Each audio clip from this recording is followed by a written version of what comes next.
Okay. Call this meeting to order, everybody. Before we get into our regular agenda, the first item tonight will be a hearing on a conditional use application in regards to the Summer Hill development. I will note, oh, sorry, are you ready? Oh, sorry. This is in regards to the Summer Hill development. This is a conditional use application. And I will note, this is only in regards to the steep slopes aspect of this development. I understand there are a lot of concerns in regards to this development with things not related to the grading and steep slopes. But to the extent that we're going to talk about this tonight, whether it's in the audience, council, any of that, I want to just make sure we keep it contained to the steep slope aspect. As far as all the other aspects, that will be handled at some point. And that will have to come before council again. We'll talk about it then, and we'll handle it then. So with that being said, Mr. Nestico, do you want to give any sort of introduction, or do we just want to go straight to the applicant? I can give a brief introduction if you'd like. Just making sure I'm on here. This is a conditional use application, as you said, for excavation of steep slopes. The item went through the Planning Commission. It was there for quite a while. For some of the reasons you just mentioned, there were some other aspects of this project that were in question. There were quite a few members of the public that had some concerns as well. So some of that was discussed in planning, but ultimately the conditional use application that we have in front of us is for the steep slopes.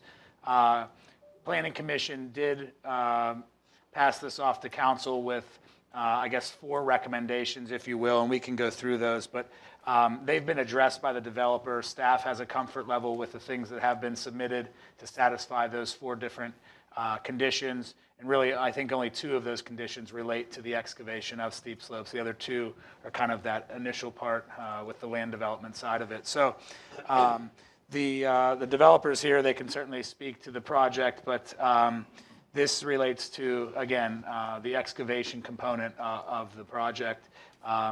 If they move forward with that, then at a future time, they will have to go back before planning and then ultimately to council for any approval for the land development side of things. So Okay. at this point, I guess we could turn it over to the developer. Absolutely, thank you.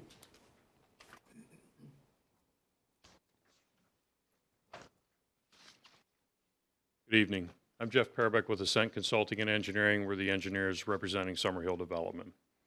As Mike had mentioned, this is an application for conditional use permit for grading on the steep slopes and potentially unstable soils. Throughout the Planning Commission process, we had submitted our grading plans showing the slopes. We also, at recommendation of Planning Commission, had hired geotechnical engineers to come in, do soil borings, test pits to confirm what soils were there, worked with KU Resources to address comments that they had, and ultimately came to the point that KU Resources approved the geotechnical report that we had. Basically showed that the slopes as they're graded would be stable because of the geological structure that they're in.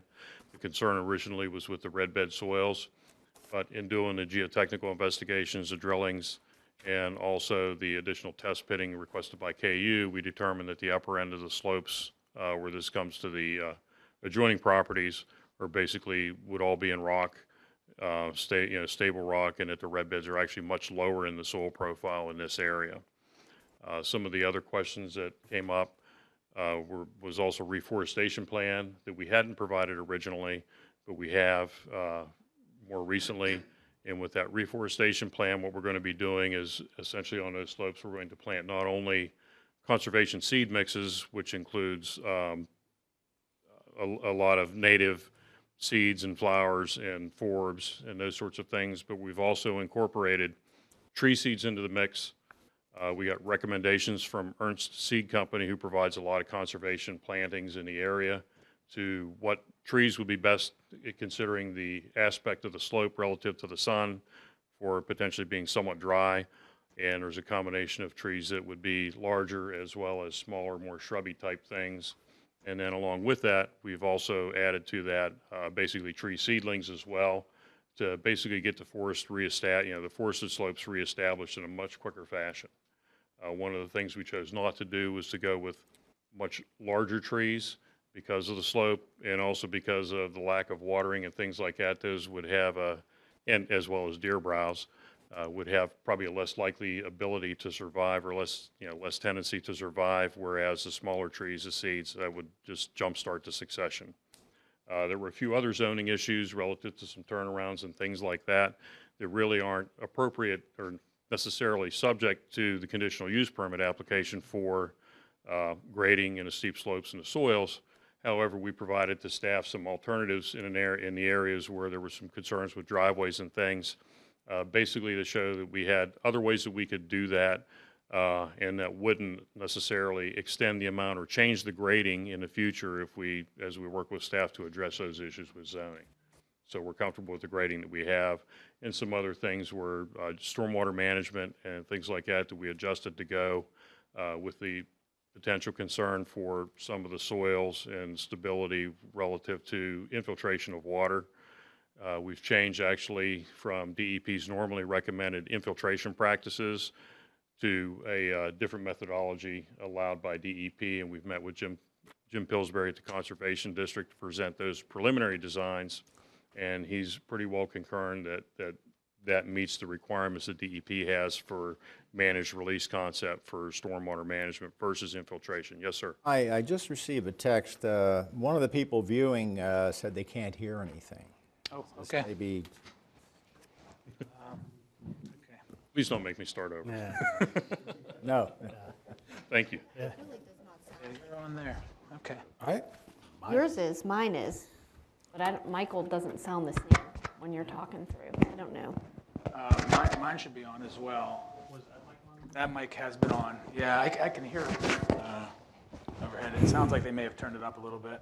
Tony is watching it on TV. Okay. JC's checking right now with Okay. the back. Sorry for the interruption, but No, that's okay. Quite all right. Do you want to wait to make sure? Oh, okay. Let's continue and see Okay. what Tony. So essentially, that's, as I said, we've addressed the staff comments. At the last Planning Commission meeting, we had recommendation for approval with the 4 conditions that we provided information to Mike and Emily to address those things. So with that, I'll answer any questions you may have, and if you have any questions, appreciate your time. Thank you. Okay. Council, any questions or concerns for the applicant? not so much a concern, but I'm going back. I'm not a professional engineer, but I am a civil engineer by graduate. I'm going back 58 or 9 years ago. When I worked for LA County Road Department, we did a triaxial shear analysis on samples. Is that something that's appropriate, or is that passé? I'm not a geotechnical engineer, I'm a civil. However, as I said, GTA and KU worked together. They did various shear analysis, slope stability analysis, and as I said, that GTA had requested not only the soil borings, but also some soil profile, pits, to be able to get a better idea of the soil profile, where the rock was, and what the profile was for the different soil layers. Okay. Do you have any input as to what type of questions KU, what feedback they had towards the geotechnical review? From the initial geotechnical review, what they had done was they had questioned some of the soil stability and analyses that were done, and that's why they had requested doing some additional test pits and borings to get better information and reevaluate those slope stability calculations, also reevaluate the geotechnical or the geological profile of those slopes in those areas to confirm whether or not the red beds were actually present in that area. We had met with KU a couple of different times to go over that, to go over in detail the slope stability analysis, how the calculations were done, the various factors of safety that were looked at in doing that. And at the one planning commission, they had basically stated that they were satisfied that we had answered their questions and they weren't concerned with the slope stability. Thank you. Thank you. I have a couple questions. Maybe what I'm reading, maybe it's outdated, Michael, I'm not sure, but in the materials that were provided to council, under the supplemental regulations, Article 6, under Section 220-35.b, it says that Although a slope map was not provided with the materials submitted for the specific application, the previously provided existing conditions slope map dated 10/16/23 indicates slopes greater than 25%, but it says that the exhibit does not appear to differentiate slopes that are greater or equal to 25% to less than 40% versus greater than or equal to 40%. And then further down in section 220-36, it said in areas that exceed 40%, there are no permitted uses and only utility lines are conditional use. Based upon the exhibit provided, we cannot determine what areas are greater than or equal to 40%. Can that be explained to me? I believe so, and I think that is referring to the initial submissions that came in, and since that time, they did provide the follow-up documentation that clarified the different slopes, and everything from the geotech then came back positive and indicated that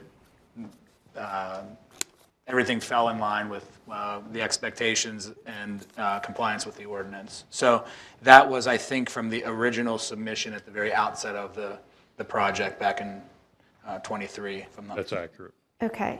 And then my other question was, these pages are not numbered, so let me see if I can direct you to where I'm looking at.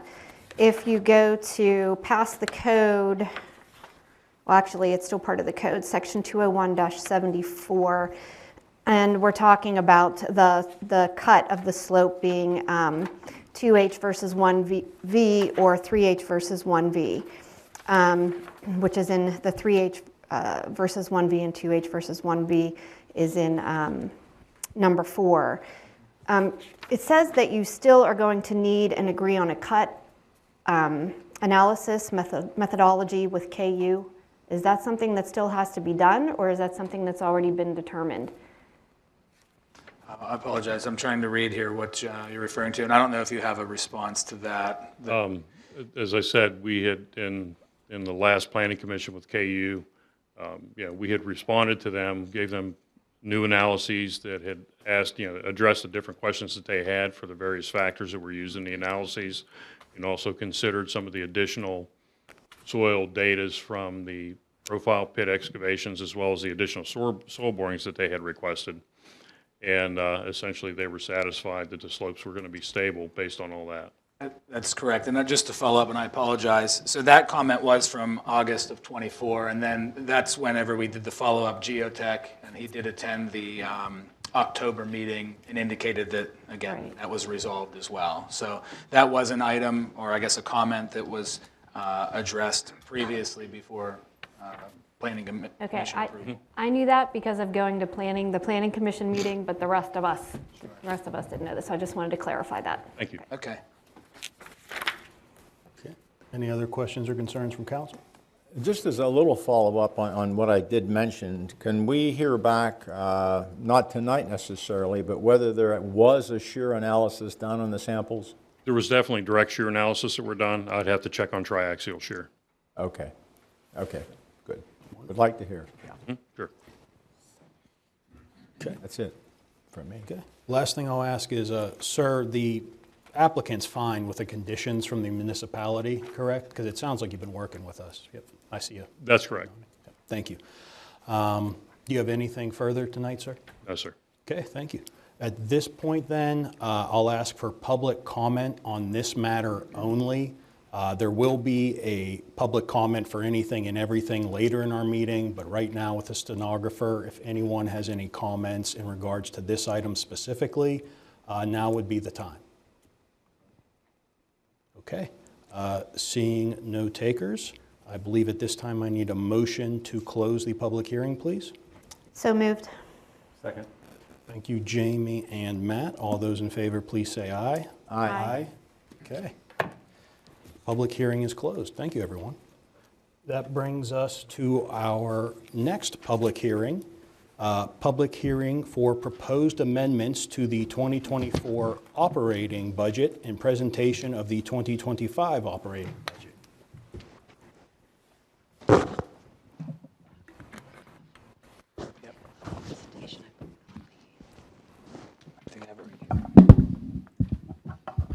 Good evening, Mayor and Council. Michael's going to get the presentation up, so there's some visuals to everything. Did it support? I know I put it on the desk. Okay, I'm sorry. This one? Please.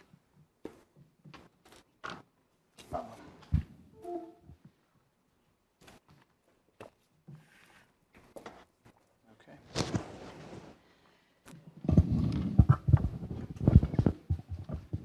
Okay, so the first portion that I'm going to go through are the proposed amendments to the 2024 general fund operating budget and also the capital reserve budget.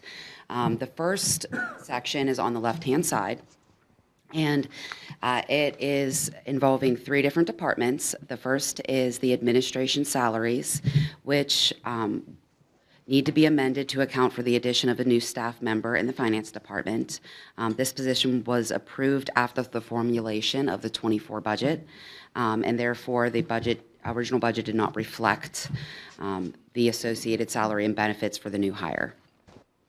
The second item in the administration section is the legal fees need to be adjusted to account for higher costs and the increased expense related to the tax assessment appeals. Those were originally not accounted for in the 25 because they came up after it was formulated. And the third item was the administration health insurance budget needs to be amended due to an increased cost from 2 factors.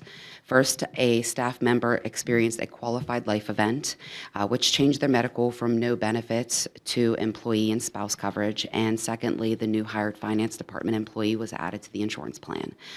All 3 of these items in the administration section are supported with additional earned income taxes that will be coming in. The second section is for the community development.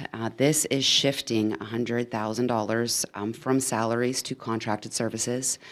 It was originally planned that a new employee would come in to replace a retired employee, but since then it was decided to contract out that position.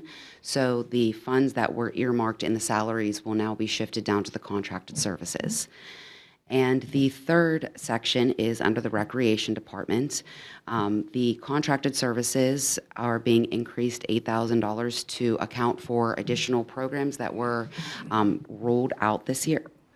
And the revenues that were increased from these specific programs will be used to support the increased expense of those programs.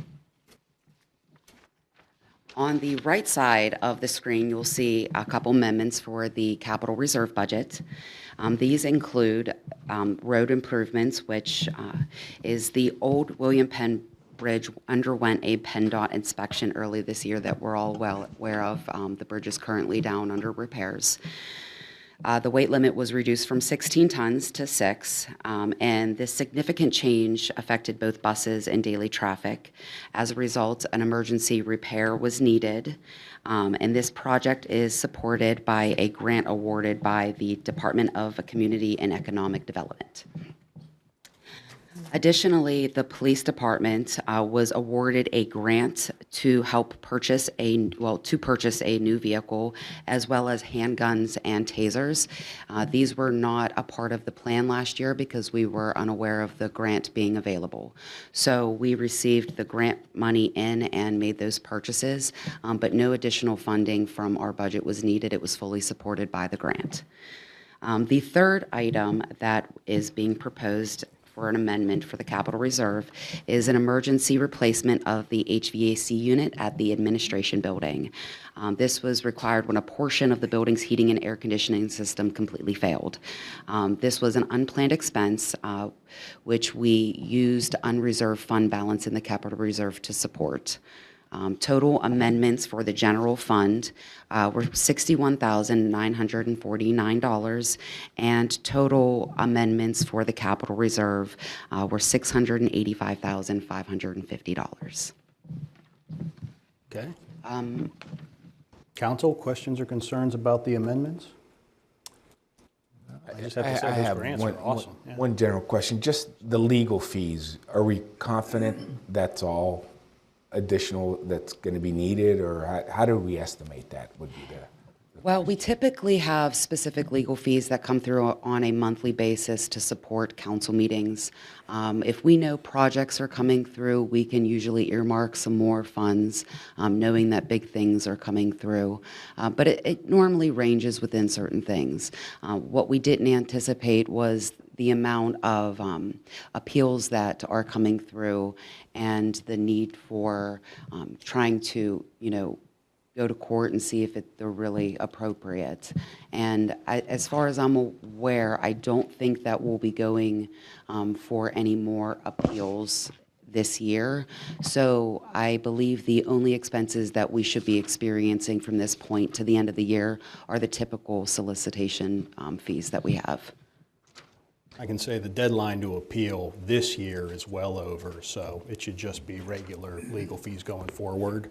But in terms of how many appeals get filed, there's no way to know because they're initiated by residents and taxpayers. Yeah, that was one of the unexpected costs that we had this year, were some of those tax appeals. So obviously that caused our legal expenses to go up a little bit. And then as we go into the next year's budget, we kind of adjusted for that, knowing that that is something that could take place. And again, this was our first full year with the new solicitor, as opposed to George K. was a little bit different. And so it was a little bit of a feeling out period as far as how that goes. So I think we have things adjusted next year that are probably more in line. It's not just the solicitor, there are other costs.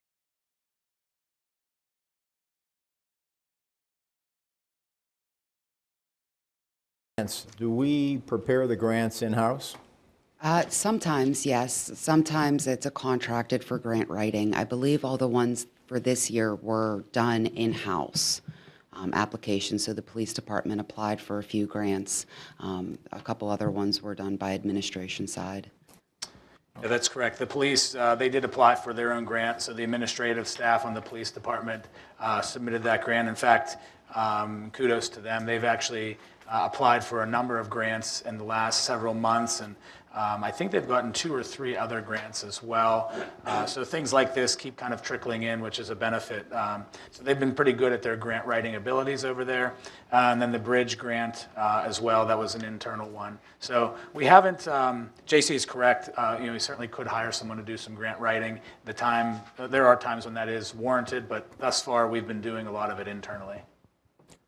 Just to mention, and Jason may know more than I know about this, as far as there was a library grant this year, I believe, and the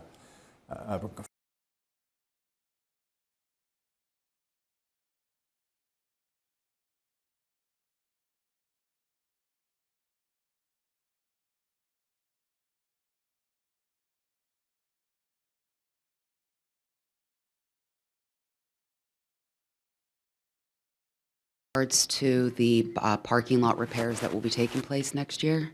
No, this is a separate one. This is separate, yeah. is it? It was near $400,000. That's fantastic. Yeah. We'll definitely keep that in mind if we need assistance or maybe reach out to some people for ideas. Okay. Thank you. I guess now let's get into the 2025 operating budget. Okay.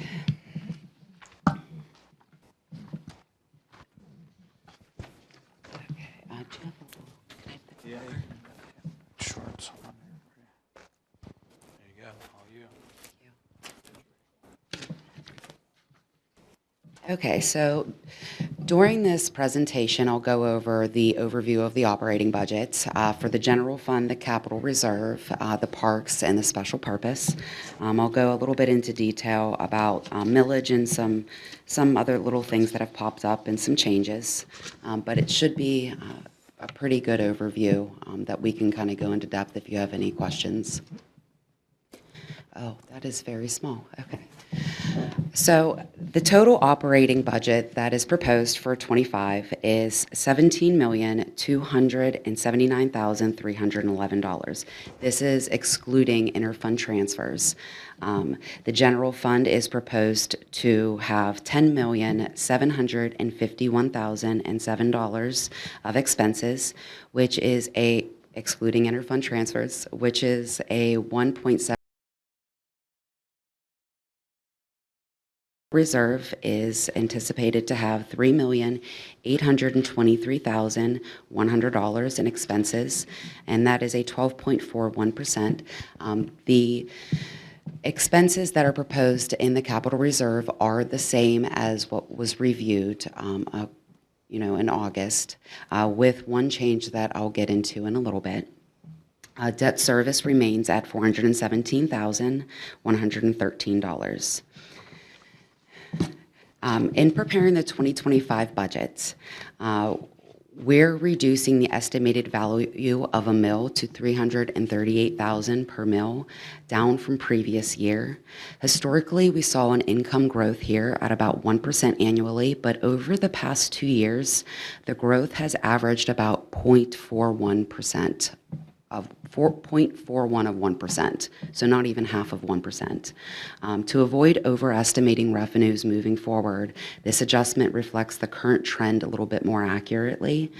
For context, in '24, the estimated value was $340,000 per mill, but we're now only really anticipating an actual collection closer to $227,400. So the conservative approach in '25 will help align our revenues with expectations with the recent trends. The dedicated millage for '25 is proposed to still be at the 12.15%, with a reallocation taking place. The general fund would have 5.3%, 5.3 mills, which is an additional 0.2 mills. This is a little bit different than what was anticipated when I was preparing the capital reserve. Since the capital reserve budget, we decided that, or it was decided, that a focus on rebuilding staff would take place next year to help support operations and various reasons. So to do that, instead of reallocating what the capital reserve was going to take money over as real estate millage, it's now introducing that millage into the general fund. So the capital reserve will go back down to 3.2, which is what it was in the 2023 allocation. The general fund will get the 0.2 mills more. Debt service is getting an additional 0.05 mills to support the April of 2025 interest payment. This may go down in the following year to back down to 1.15. I believe that now that we're getting lower interest payments, that as long as those revenues are coming in at the millage rate, we should be able to reduce that back down to 1.15 in 2026. Emergency equipment is going to remain at 1.35, the library at 1 mil. Medic 1 is going to remain what we did for 2024. It used to be that 0.1 was in the special purpose to support the payment, and as of 2024, that millage was rolled back into the general fund, and a interfund transfer was used to support the payments to Medic 1. The hydrant is going to be 0.1. Now, during the 2025 budget, that we're proposing that the rate is 0.1 mils. However, after conducting the 5-year analysis, we project that the hydrant fund reserves will be depleted by 2028. This depletion is primarily due to two key factors. One, the increased per hydrant fee that we pay on a quarterly basis. Each hydrant has gone up from $50 per hydrant to $55 per hydrant. With the current total of 656 hydrants, it results in additional $3,280 a year for the existing hydrants that we have. Additionally, the growing number of hydrants is taking a burden on the current millage. So as developments come through, hydrants will get put in. Any house that's within a 600 feet radius of a hydrant is subject to a hydrant fee. As additional hydrants are installed and accepted under the municipality that are put in within that 600 feet radius, no additional revenue is coming in for those because they're in the existing radius. However, the expenses do go up $55 per hydrant. So it's been running in the negative for a few years, but we've had enough of a fund balance to support those expenses as we go through. But now we're working into, with this additional $5 per hydrant, that I'm anticipating by the year 2028, those fund balances will no longer support, and it'll be a little bit negative. So this is something that we'll need to address to keep up the sustainability of this fund, to prevent any shortfalls in the future. Okay. Okay. Real estate transfer taxes are still estimated to generate about $750,000 a year, and this revenue will continue to provide support for the capital reserve, which can be postponed or divided into phases if the need rises and the real estate transfer taxes fall in revenues. Okay, let me see where I'm at. This slide talks about the comparison between 2024 and 2025, and I briefly went over, the differences that the general fund is expected to go up about 1.73%. Some of the cost increases for the expenses between 24 and 25 include administration salary increases, which are estimated to be a 2.5% COLA increase based on Social Security. The laborers' union wages in public works is increasing 2.75% per the CBA, and the new uniform CBA, which began January of 24 this year, calls for a 4% increase for patrol officers and 5% for supervisory positions. Healthcare increases are estimated to be about 6% for administration and police, and the laborers' union is estimated to be about 10%. The transfer of Medic 1 is increasing this year from 24 because in 24 we had some reserves in that account. So with the switch of how the payments are going, we were able to utilize the reserve that we had. As of next year, we'll need to transfer the full amount to support those payments, which is about $109,000. Additionally, increased park maintenance is proposed. That was brought up during the CIP, which took up the CIP park projects on the general fund to about $41,000, and this would help sustain the tennis court maintenance and also the safety surfacing that's put at the parks.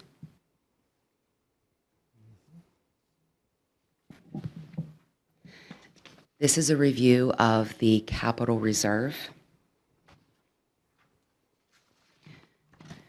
The total projects for 2025 are $3,823,100 and include all projects outlined in the 24 CIP. It excludes interfund transfers and reserve additions.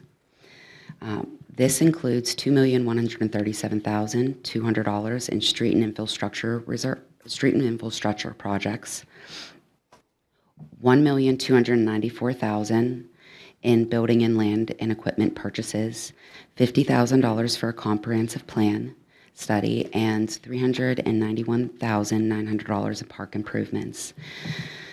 $850,000 for the road overlay program will be supported by an interfund transfer from the state fund, which is the liquid fuels allocations. The park improvement schedule, this remains the same as what was reviewed at this 2025 CIP meeting. It includes $18,500 for fence repairs at MCP Park, $210,000 for Chambers Park, $113,400 at Sardis Park for pavilion rehab and playground equipment, and the general fund improvements that were increased this year that will be taken care of from the general fund in the amount of $41,000. The last slide is A quick overview of the Special Purpose Fund. Just let me look at. And I do apologize for this being so small on the screen. But the emergency equipment purchase plan for next year will propose an additional $30,000 for the emergency equipment fund for the fire departments, which is $30,000 in addition to what we've been doing. Those $30,000 would be an earmark for each fire department to have up to $10,000 for facility repairs or utility support reimbursement. Additionally, the vehicle, inland marine insurance, the building repairs and utilities, which is the new one, gasoline, maintenance inspection, oil and fluids, tires, and next year will be the first portion of a fire truck that will be purchased. Payments will be split between 2025 and 2026, 2025 being the payment for the chassis for them to start the build for the project. Medic One, as discussed earlier, is now supported through an interfund transfer from the general fund. This is based off of the amount of residents that are in the municipality, and should be consistent with what we did this year. We're utilizing the census. Whenever the census will be updated, that will probably update this as well, but I don't believe that the census is being updated next year or anytime soon. And then the special purpose millage for the library reflects 1 mil with now the adjustment to reflect the change in millage value. So it will be anticipated, they should be able to anticipate about $338,000 next year in real estate taxes to support their operations. So that is a very brief, high overview of the budget. If there's any questions, I'm open to. On your previous slide, I just want to make sure I was reading that right or incorrectly, but it says a 2026 budget versus 2025 Probably up here. It's a typo. in the middle? I apologize, that was, Okay, I just want to make sure. Okay, we're talking about 2025, right? we are talking about 2025. I apologize. That's okay. We get too far ahead of ourselves. that There's is a the- question, revenues from the fracking that's being done under the parks and so on and so forth, is that something that, where would that money be shown? Well, right now, there's a couple areas that we receive gas rights from. Sardis Park gets very nominal amounts, maybe about $400, $500 a year. That goes directly into the general fund to support Sardis Park. The new fracking or revenues that we'll be receiving, we have not started generating all of those. It takes a while once they build those plants to start getting funds in from them. And there's no way of really estimating how much that we'll get from them. It's really how much they're able to pull from the ground, and then we get a portion of that. So until they start actually drawing oil, there's not really a good way for me to estimate how much we're going to get. Now, I did put in the capital reserve that there will be gas rights used for a project, and we started to get certain funds in from, the contracts going through, and those are all earmarked to be used for the parks. So those funds specifically go into the park account. So we have a parks revenue line that we're able to track when any of those gas rights come in. It goes directly into that. And then once we have those revenues coming in, I can build them into future projects knowing this is the actual funds that we received. I do believe that we indicate like in the neighborhood of $2 million over the life. He wants to know where that $2 million went. of That's the- That $2 million, I'm sorry, that went into the parks. So the one that was related to MCP, that's sitting in the Murraysville Community Park Fund to support the park. The other ones that are coming through, if there were contracts and we got money, it's just the general park projects that'll be coming up. Yeah, the funds we received from the leases that we signed, they went into basically the Parks Fund. So they're just kind of sitting there waiting. It's a reserve fund that we can certainly allocate towards different park improvements or things like that. Some of that money is going to be allocated, but right now it's just essentially sitting in that account. Yeah, if you would go. We're investing it or bearing interest or? Yeah, I have term pieces that we'll invest money that we know aren't going to be used right away for projects. I'll invest those in term pieces or money market accounts to be able to generate revenue while it's sitting there. Yeah, and if you ever have any questions about that, in the capital reserve book, there is a sheet that has a big overview that kind of breaks down the different funds and what the balances are to start and what the estimated revenues are and what we would have after all. Just for the heck of it, what page? I'm not going to do it now. This is the capital book, and this is on page 4. If you look in your general fund book, it would be in section 2, and that has the 2025 as the first page, which shows what the estimated starting revenues are. We already received those rights, so they would already be included in the MCP, which is showing at 2.2 million right now, so they're sitting in there. Okay. And then there's a 5-year overview with the estimates on page 39 of the general fund. Okay, good, thank you. You're welcome. So just a quick question, maybe this is more for Michael, I don't know. So the money that we're getting from the royalties and from the leasing, is it a requirement that it be put into the park? I would say that each lease is different. For Duff Park, there's probably an argument to be made that that funding should be allocated towards our parks.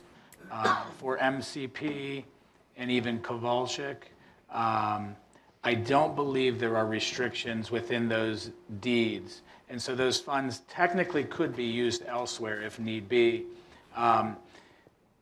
So I guess to answer that, we would have to look at the deeds specifically. Right now, we have all the money sitting in the park fund, and the goal is to use those to improve the parks. So that's the intended use at this time. But if council wanted to consider going outside of that, then we would look at those various deeds and see if we can, reallocate the funds elsewhere if we didn't have other funding sources to use for a project. I guess I kind of look at it like we would be setting money aside if we did not have those leases and those royalties coming in order to sustain the parks, right? Yes, I mean, at the end of the day, that's a large sum of money. So, and we recognize that. So that, that contemplates, some larger projects or improvements and things like that. If we didn't have that source of funding, certainly we'd still be funding park improvements. It's just a large-scale project would maybe take some time to accumulate the funds or to prepare for it. But having that lump sum there allows us to consider other larger projects in a shorter period. So I don't know if that answers your question directly, but I think I have like a further follow-up question for that. Maybe I seem a little out there when I circle around to get to where I'm going. So obviously there was a lot of uproar about the not really fracking in the park, but the extraction of the gas in the park 2 kilometers under. So my question is, the money that we would have set aside is kind of like robbing Peter to pay Paul, right? So we're taking the money from the leasing and the royalties and we're putting them toward the park, and then the money that we would have set aside to the park, we're gonna repurpose and use for something else. That's right. And again, this might seem a little out there, guys, so just bear with me. So the money that's coming in, in my point of view, that's something that should benefit all of the residents of Murraysville, and not everybody uses the parks. Sure.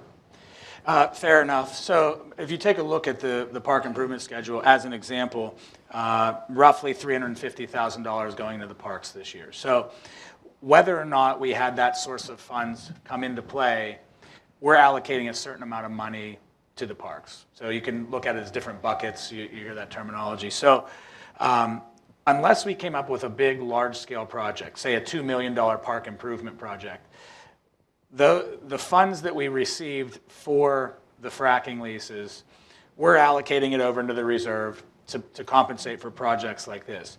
But if we didn't have that source of funds, we're then allocating tax dollars over to the park fund. So again, we're just taking it from one bucket and moving it over to make the improvements. So the only way that you see that direct correlation is if council, for instance, decided, look, next year let's engage in a $2 million park improvement of some sort, and let's take the fracking funds and apply them directly to that. Then it's kind of an almost direct use of those funds to something immediate and clear. But otherwise, it kind of just blends into our reserve funding system.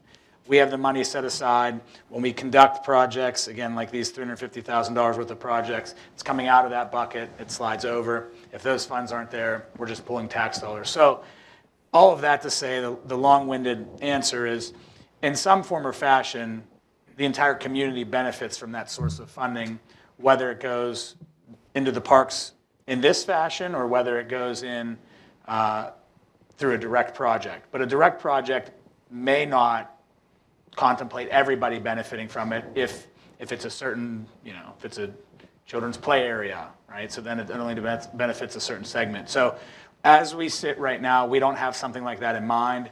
And so those funds essentially help to offset general park improvements. But if we weren't using those, we'd be using tax dollars. So I guess the answer is the whole community is benefiting some way or in some fashion because it's just another pot of funds to pull from. Okay, I think that's fair. Thank you. Again, if council said tomorrow, let's do a large-scale project, let's do some sort of major capital improvement, then that's when you're looking at a scenario where it's like, well, do we want to use this set of funds and only benefit one segment of the community? But again, you can make that argument about a lot of things. We fix some roads that are more heavily used and some roads that only benefit a small portion of the community. But overall, it's part of our infrastructure. And so, again, you allocate funds. I think like JC was saying, we don't really know what that recurring contribution will be back into the budget. So. And that's a secondary aspect of it because that's the recurring funds from the lease itself once operations begin taking place. But right now, the funds that we have are just essentially the signing bonus, if you will. And that's what was put away. And in fact, JC kind of touched on it, and she pointed to the sections in the budget where you can see the interest income. But she did pretty well investing those funds last year. We brought in quite a bit of revenue through our interest earnings. We kind of tapered that back going into next year because the expectation is, we don't certainly know what the markets will hold, and yesterday was a factor in all of that as well.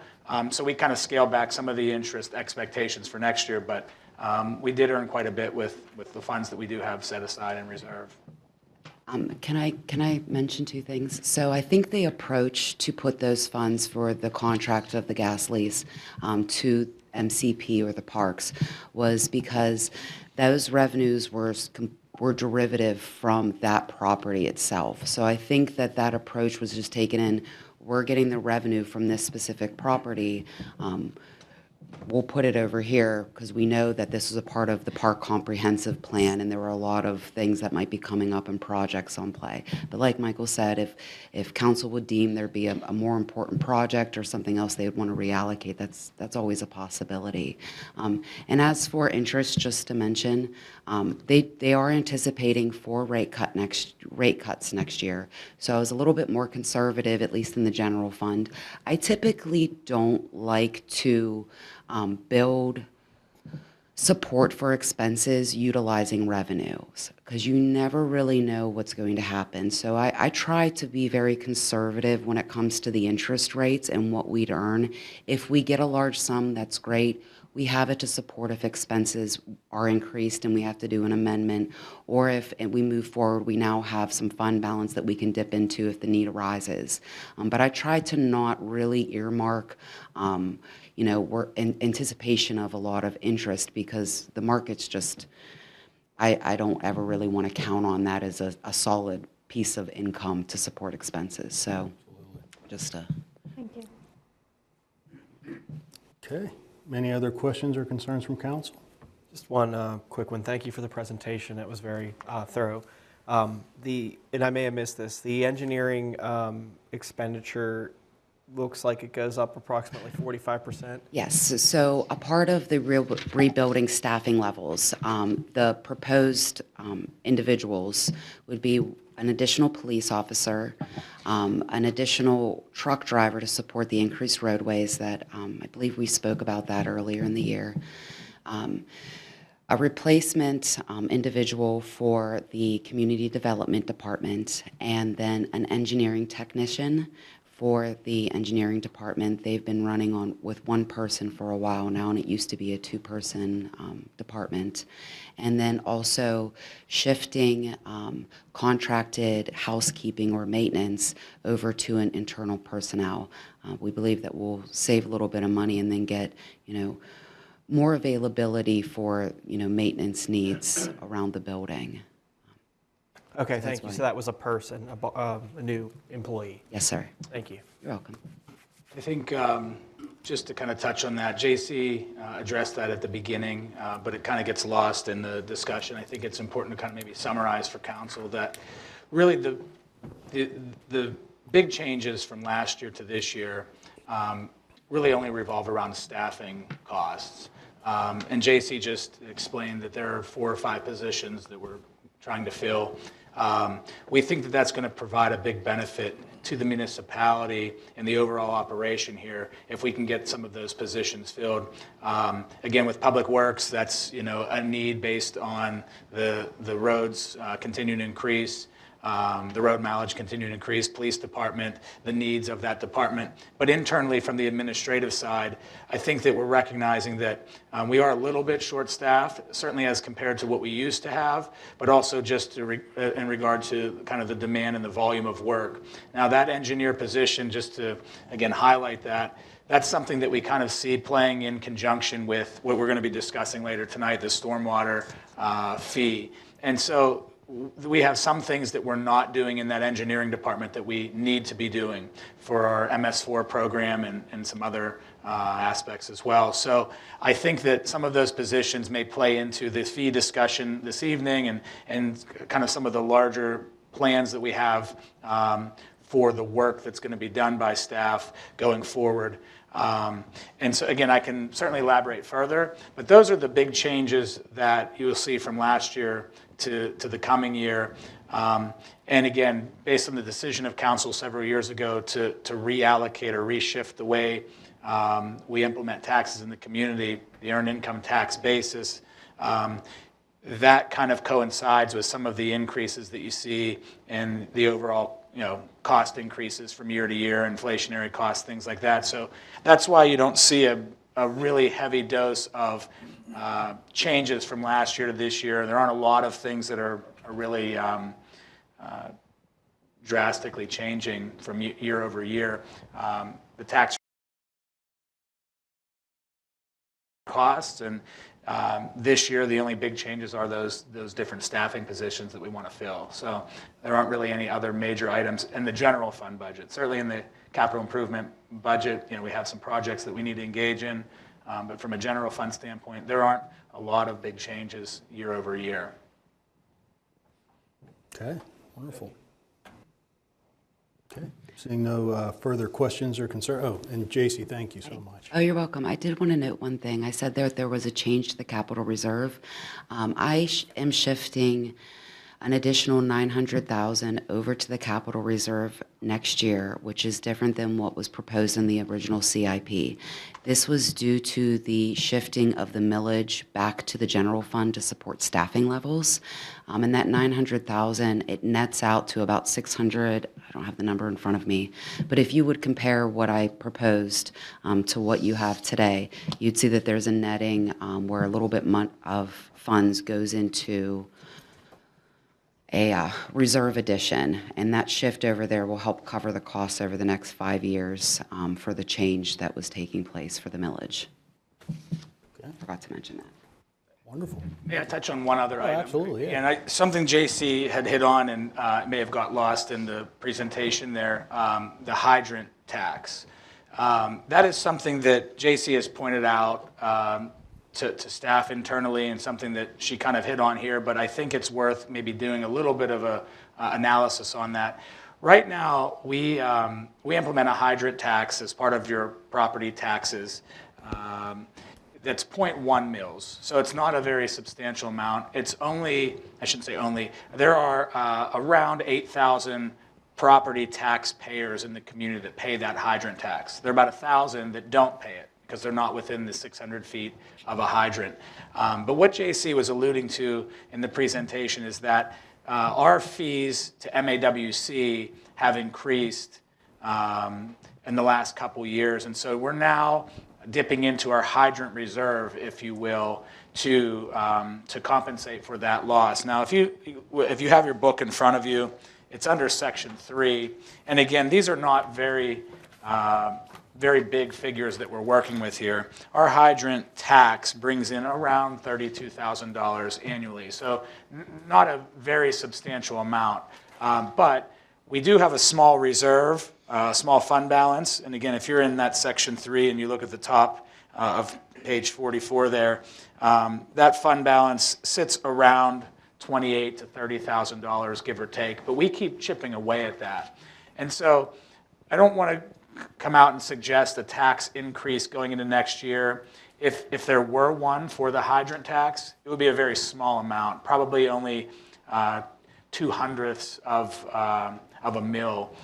We're looking at 0.1 mils. It would be somewhere in the range of 0.12 or even 0.13 mils to make up for the actual costs that the hydrant fees are that the municipality is incurring each year. So it's something that I wanted to present to council. JC had brought it to my attention. Again, I know council probably doesn't have an appetite to increase any level of taxes, and we know that. If there were an increase here, it would only bring a small amount of revenue in. It would take that number from $32,000 a year to somewhere up around $40,000 a year. And most taxpayers would only see a couple dollars at most on their property tax bill. So it wouldn't be anything substantive. And so council may look at that and say, well, that's in some ways minutia. We can cover that in other ways. But we also don't want to deplete the hydrant fund entirely because we are going to have to, at some point, address this. So I say all of that to present to council that there's not a need to increase the hydrant tax this year. Again, I think it would be a small amount if and when that does occur. It is something you could consider, but I do think that going into next year, or certainly within the next 2 years, we're going to want to stop depleting that hydrant fund balance and just address it outright with our tax millage rate. So again, JC touched on that, but I know during the presentation sometimes things get kind of lost in the mix there. So I just wanted to highlight that and bring that to council's attention.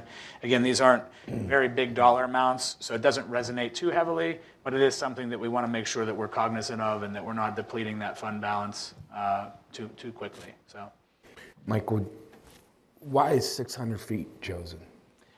because I guess that is and I can't say that I know the ordinance that spells this out, but I guess that's the test for who can benefit from that hydrant being, the proximity to that hydrant. If you're outside of that range, then I guess maybe from a fire safety standpoint, they don't recognize that as a benefit to that property owner. And again, that's probably a very layperson's way of describing that, because I'm sure the ordinance clearly defines why they have that figure and what it represents. But what I do know, I think it has to deal with hose length and the pressure behind. Like, you can only go out so far, so that radius, you're assured that there's a hydrant within the area of your home that will be able to support if something happens. That's what the insurance companies recognize as being available and a fair distance for your insurance policy.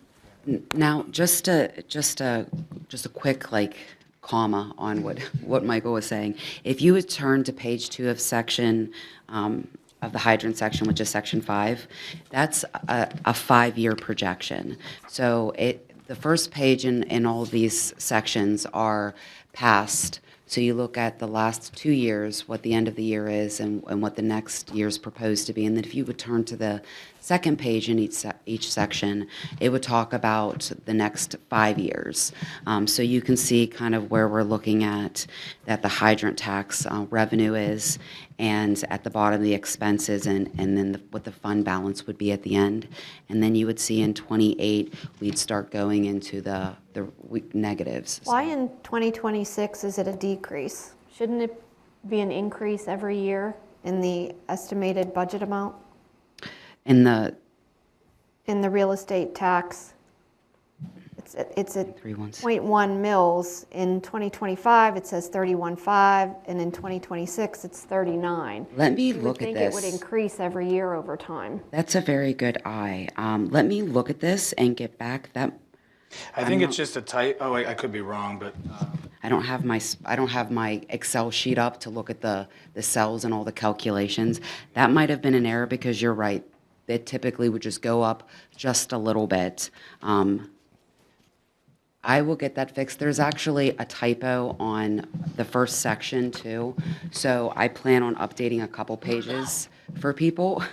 The fund balance at the end, it would be page 1, where it goes over the general fund. And it kind of condenses the whole general fund down into the departments.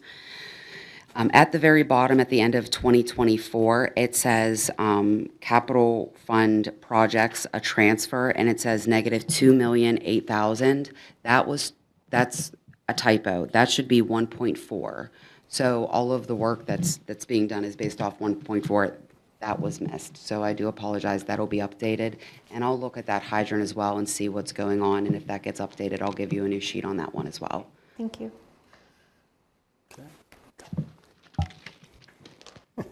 any other questions? I think we've talked about the hydrant enough. Yeah. 32,000. I think we've put out that fire. Sorry. Any other questions on the overall budget? Okay. For posterity, any public comment? No. Can I have a motion to close the public hearing on the budget, please? So moved. Motion to close the public hearing on the Second. budget. We'll do Carl and Jamie. All those in favor, please say aye. Aye. Okay. Great, Public thank you. hearing. Thank you. Thank you, Mayor and Council. Thank you. We are adjourned in regards to the operating budget presentation and public hearing. At this point, I would like to call to order the regular voting meeting. Can I have a roll call, please, for Dale? Get out of here. Mr. Olszewski, Here. Mr. Diakopoulos, Here. Mr. Dice, Here. Mr. Lemak, Here. Mrs. Ling, Present. Mr. McKenna, Mr. Stepanovich, Here. Mayor Simon. Please rise for the Pledge of Allegiance. I pledge Allegiance to the flag of the United States of America and to the republic for which it stands, one nation, under God, indivisible, with liberty and justice for all.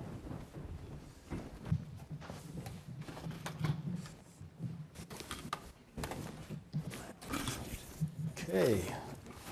Mr. Nestico, any unlisted amendments this evening? None for this evening. Okay. That brings us to our consent calendar items, just the October 15th minutes. Any questions or concerns about the minutes? None.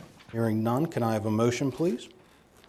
Motion. I'd like to make a motion to approve the consent calendar items.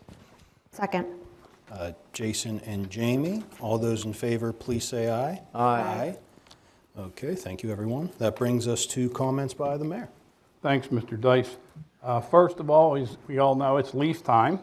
The next 2 Saturdays are leaf collection dates. So to schedule a pickup on one of the collection dates, one of the collection forms must be filled out. It's on the website. It's a curbside leaf collection program form. There's a 20-bag limit each collection date.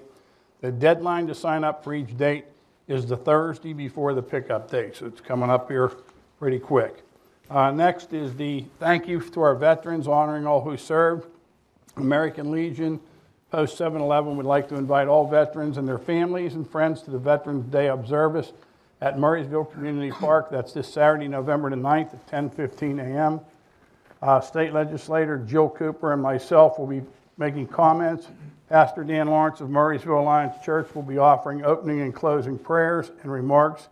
In attendance will be members of the AMVETS, American Legion, VFW, VVI, as well as local Cub Scouts, Boy Scouts, Crew Scouts, and Trail Scouts.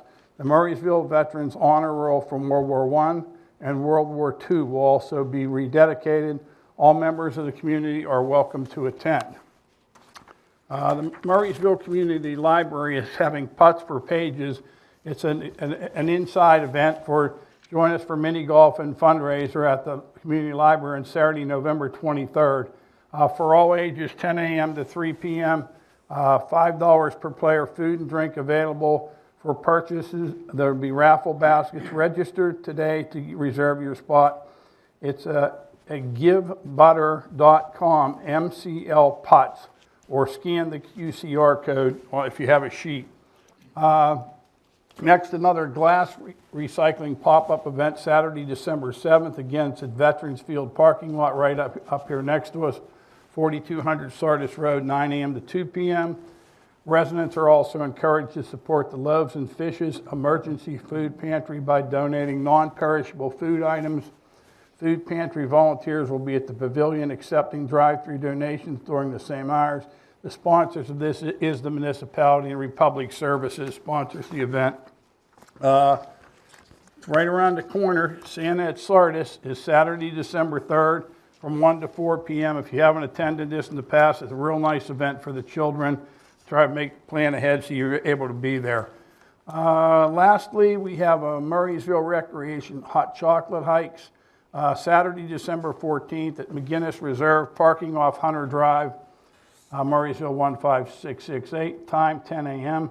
Join the Recreation Department for some fun 2 to 3 mile hikes over the winter. These are wooded hikes with some slopes and may require stepping over fallen trees. Please dress for the weather and plan for the terrain. If you need any more information, call here at the extension 131. This is sponsored by us and the Westmoreland Conservancy. Finish the hike with a cup of hot chocolate. That concludes my report. Okay, thank you, Mayor. That brings us to comments by the Chief Administrator, Mr. Nestico. Yes, just a few this evening. Excited to announce to council that we did receive an LSA grant, a local share account grant of $800,000, and that is for the Logan Ferry Bridge. So that is one of the 4 bridges in the community that have been giving us some difficulties lately with their PennDOT evaluation. So that is a bridge that we're going to have to do some work on. So it's helpful to get that $800,000 grant for that project. There have been cornhole boards installed at the clubhouse. So for anybody that rents out the facility, there are now the permanent concrete cornhole boards installed for users that rent that facility. The parks were shut down earlier this week, meaning there are no water or restrooms available at the parks anymore. So everything's been winterized by the Public Works Department going into the winter season. And then lastly, the old William Penn Bridge overlay project that has everything shut down there.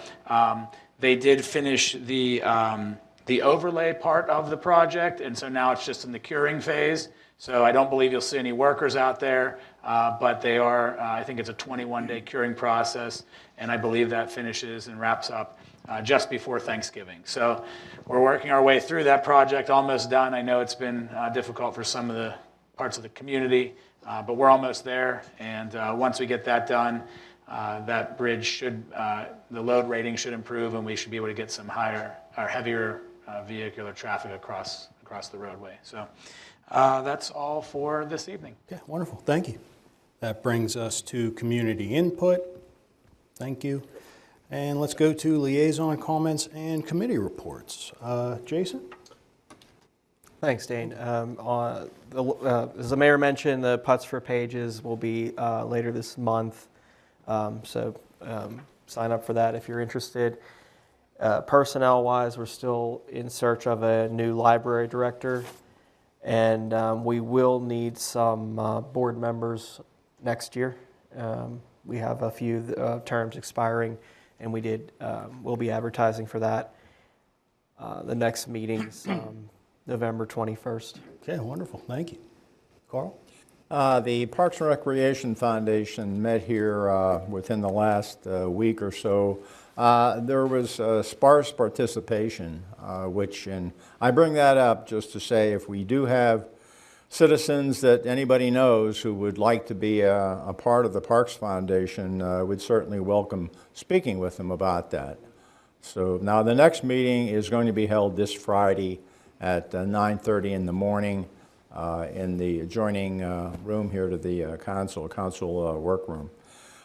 With respect to the Medic One, of significance is that there is a active effort that's being done or spearheaded, if you will, by our state representative, Jill Cooper, and I think the mayor is also aware of this, and it's to help Medic One with the revenues. And essentially, here's what the problem is, that if someone has an ambulance event and their insurance, it's covered by the insurance, that money oftentimes is given directly to the individual who had the incident. And getting money from those individuals has proved to be problematic. So there's discussion, and there's, I guess, 13 other states have ordinance or statutes, if you will, that will direct that money from the insurance company directly to the ambulance service. So that's something that isn't happening right now, but it definitely is in the works, so I think that's a real plus. And that's it. Absolutely. Thank you. Absolutely. Jamie? The next Planning Commission meeting is Tuesday, November 12th. Awesome. Thank you. Matt? October 29th was an Environmental Action Committee meeting. Topic of discussion, the only thing we really talked about was around the Tobin land development. There was a few concerns that were discussed. The driveway runoff at the bottom of the proposed driveway has potential to cause icing issues on Klein Hollow in the winter. Second item was discussed was the proposed rain gardens are shown to infiltrate a slope behind the houses.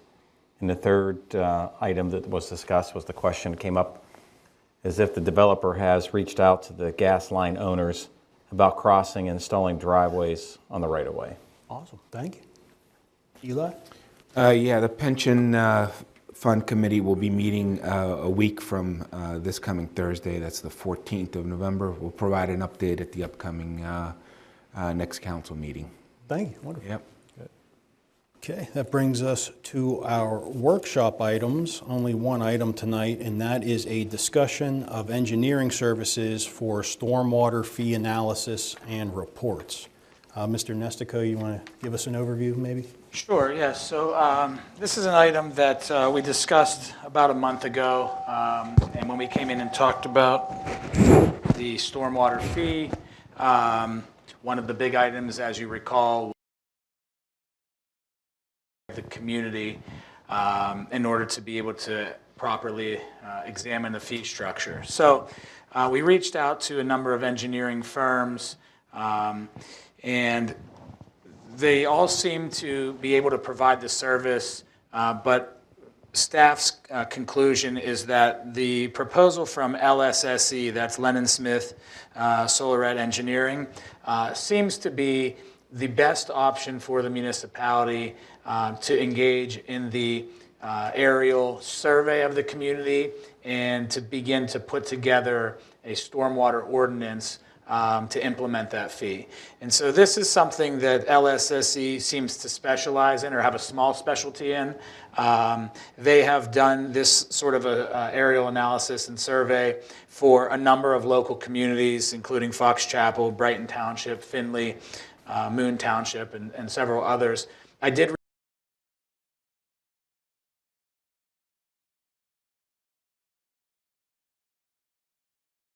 Latrobe, who also have stormwater fees. They used different engineering firms. I followed up with some of those firms to get some feedback, but this firm seemed to stand out most when it comes to the approach that they take and the presentation that they would be able to offer in doing the analysis. And so in the staff briefing, if you reviewed it, I'll just go over a few items I think they're relevant to mention here on the record as far as the public meeting goes. But the first thing that they do is they conduct the impervious surface evaluation. And they do that in two ways. They will sample around 100 residential properties to get an idea of what that ERU is, that equivalent residential unit, and that's kind of the number that triggers, you know, how much the fee is for each.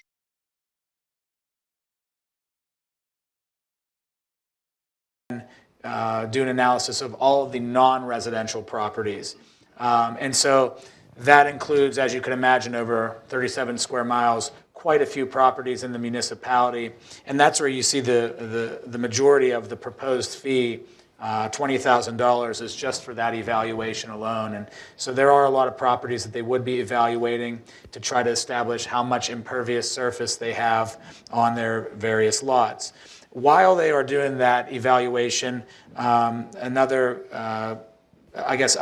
staff members in the firm begin the stormwater fee analysis, and they start to put together a report for council and the public. And so within that report, they would meet with staff. We would go over the various costs that we currently face for stormwater management, for MS4 permitting, MPD. Existing costs, our projected costs, equipment, manpower, et cetera. So everything that goes into stormwater in the municipality would be reviewed by LSSE, and that would all go into their analysis of, you know, how we set that fee and what that rate is set at. And so they kind of do that in conjunction with while they're doing the surface evaluation. And then from there, they would come to at least 2 public council meetings. They would also hold separate public meetings for members of the public to come in and ask questions, address concerns, be able to gather feedback, things like that. As you can imagine, and we talked about this in our last meeting, you know, certainly a stormwater fee is something that the community's certainly not looking forward to. Nobody wants to pay any more additional fees than they have to. So what they try to do is assist with that public engagement aspect and really address the concerns of the community, be able to provide feedback, be able to provide sound answers and address the concerns to try to get people, if not buy-in, just to get them on board with the reason why the fee is being implemented and kind of do that PR side of it and explaining that there is a need for stormwater management in the community. It is a utility just like an electric bill or a water bill. And at the end of the day, it's a cost that we have to absorb and an infrastructure that we have to maintain. And so they kind of incorporate that public engagement side of it to really try to generate at least an understanding from the community, if not buy-in. So the cost proposal, as you can see, is $26,000. $20,000 of that is the surface evaluation, impervious surface evaluation. And then the other $6,000 is for the analysis, the report, and the meeting attendance. So it's a very reasonable fee relative. Some of the other firms that I talked to they're all in that same ballpark. We certainly could save a few dollars elsewhere, but I do think, based on my sit down with this firm, the overview that they provided to us at a staff level, they really gave a really comprehensive approach to how they address stormwater. I think that's why these other communities use them as well.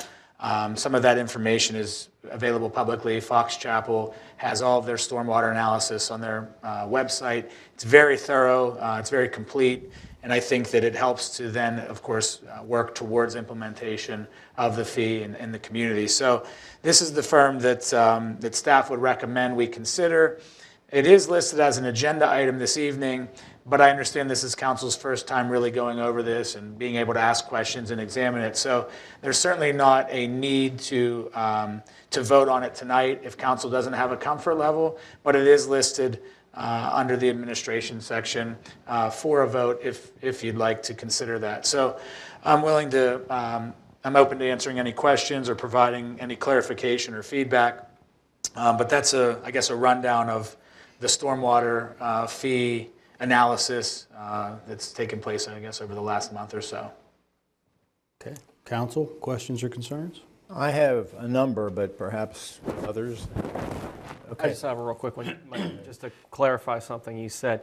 the impervious surface evaluation, they were going to sample 100 or so residential. Yeah, single-family residential. And so they don't, what they do is they try to get, within any community, they try to get the average impervious surface for a single-family dwelling. And then that's kind of what sets that ERU or EDU that we talked about at the last meeting, that equivalent dwelling unit number. So whether that's 2,500 square feet or 3,500, whatever the number may be, they use that sample of 100 single-family homes to obtain that.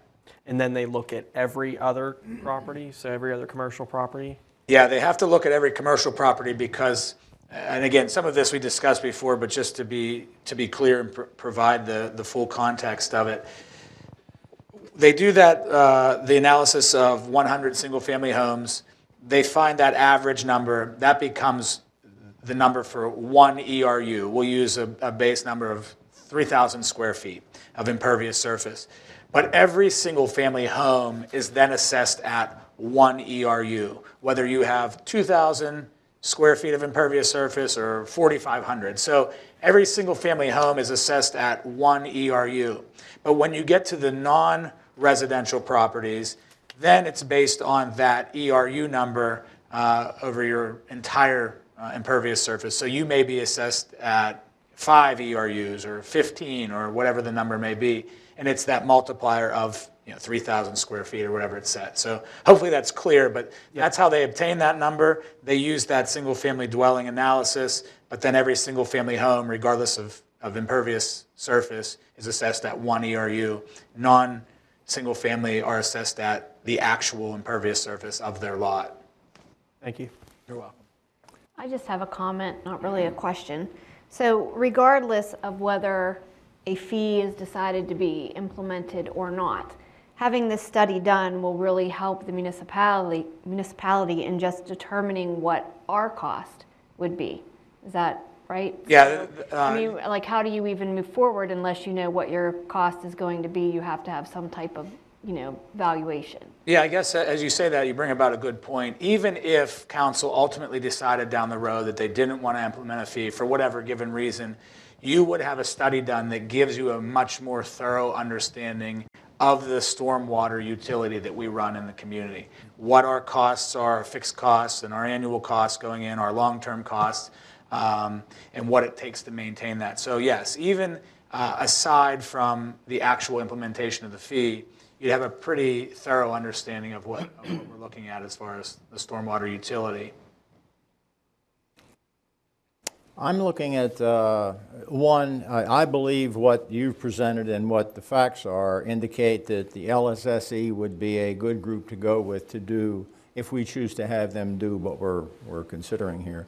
My thought is this, is that I'm thinking along the lines, and I could be convinced otherwise certainly, but I would rather see that money come from the earned income tax. And the rationale is as follows. I looked at, Monroeville has a 1%, City of Pittsburgh 2% earned income.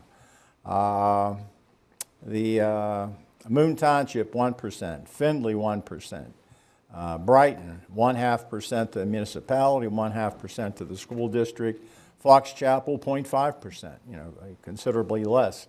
Our earned income tax is 1.2%. And I think, 0.5 of that goes to the school district, so it's actually 0.7%. But it really, and Dane and I think, are the only two here. Back in 2021, we basically agreed that we were going to, and basically there's an ordinance or a statute, whatever, that we could increase the earned income tax from 1% to 1.5%. We didn't implement the 0.5%. We went only 0.2%, which was good.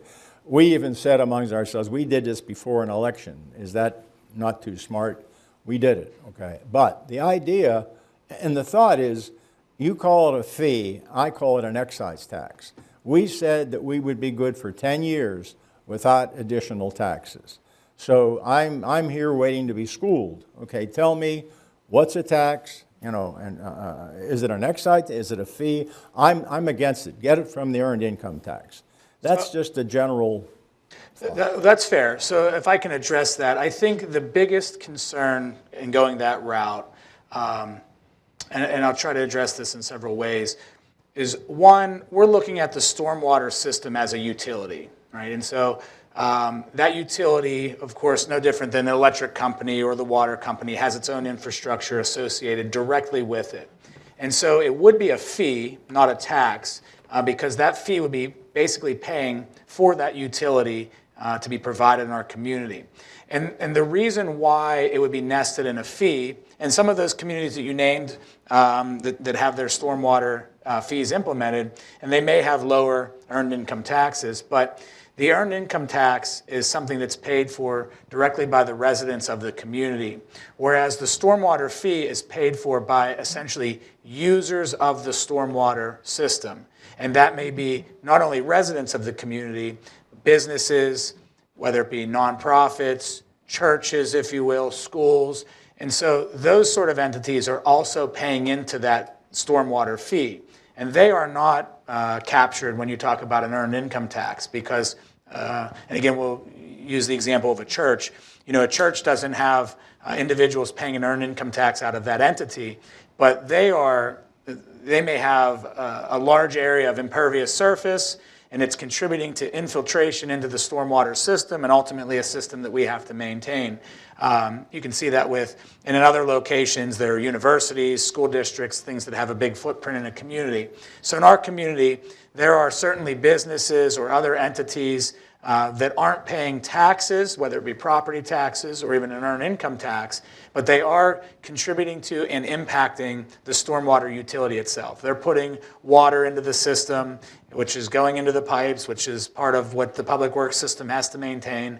And so that would be kind of the justification, the very simplified justification for why it should be a separate fee versus considering an increase in the earned income tax. So if that makes some sense, and again, I could elaborate further, but I think that captures the point of the stormwater fee. I don't want to use the word target, but it does target the individuals using that utility as opposed to the earned income tax, which only captures a certain portion of the community paying that tax, that amount. Yeah, I should make myself clear. I'm not advocating that we increase the earned income tax. I'm saying that for the fidelity of our decision, our being the council, we said back then there would be no increase in taxes. I know what you're saying. Well, Carl, you're missing the point. There's a fee and there's a tax. I look at it differently. I hear your explanation, but I think you could, if I can't right now think up an argument, meaning there could be some rationale that it's not just a utility. Also, as far as the mechanics of getting it paid for, you would think logically it would come from FTMSA. Okay, now they're an authority, and it gets a little bit confusing, but they are the people that deal with pipes under the ground. Okay, Not the stormwater pipes. well, and the question might be, why not? Okay, I mean, why don't we pay them a fee to do that? But I don't want to get too far into it, other than I'd like to have the staff in the municipality look a little closer and make some good sense of this. And then I will also, I'm being redundant here, but you know, I'm thinking of the fidelity. We made a decision, we said it would be good for 10 years. If it was the 8th or 9th year, okay. But this is only, 3 or 4 years ago we made this decision, and now we're coming with and I'll stop in 1 second. The thought is, who couldn't afford $7 a month?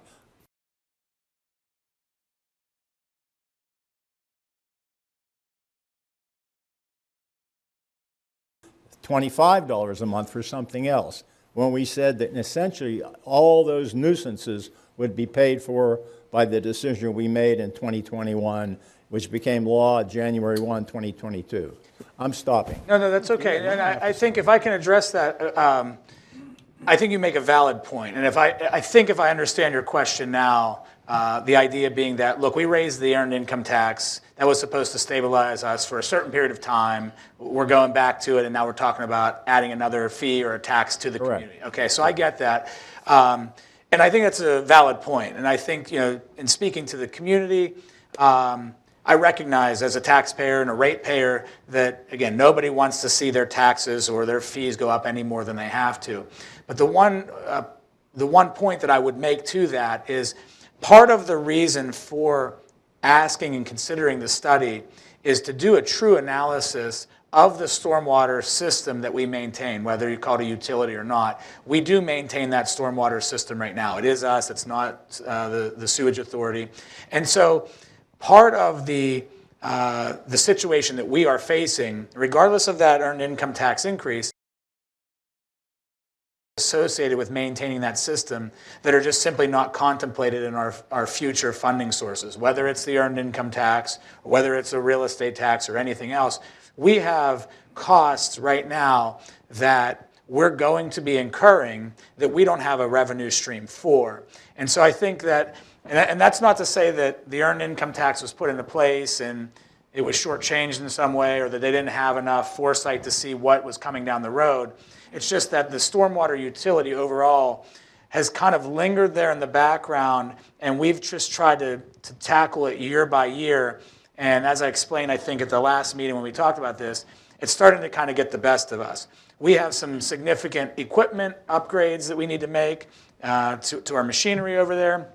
We have a certain amount of staffing dedicated towards cleaning out inlets and pipes and the ditches on the side of the road, all the way down to the infrastructure itself and replacing pipe and maintaining that pipe, catch basins, all those sort of things. And so the first step to truly analyzing that, again, is part of the reason why we're suggesting to do the study, because we can get a better grasp of, well, what are our actual costs that exist out there?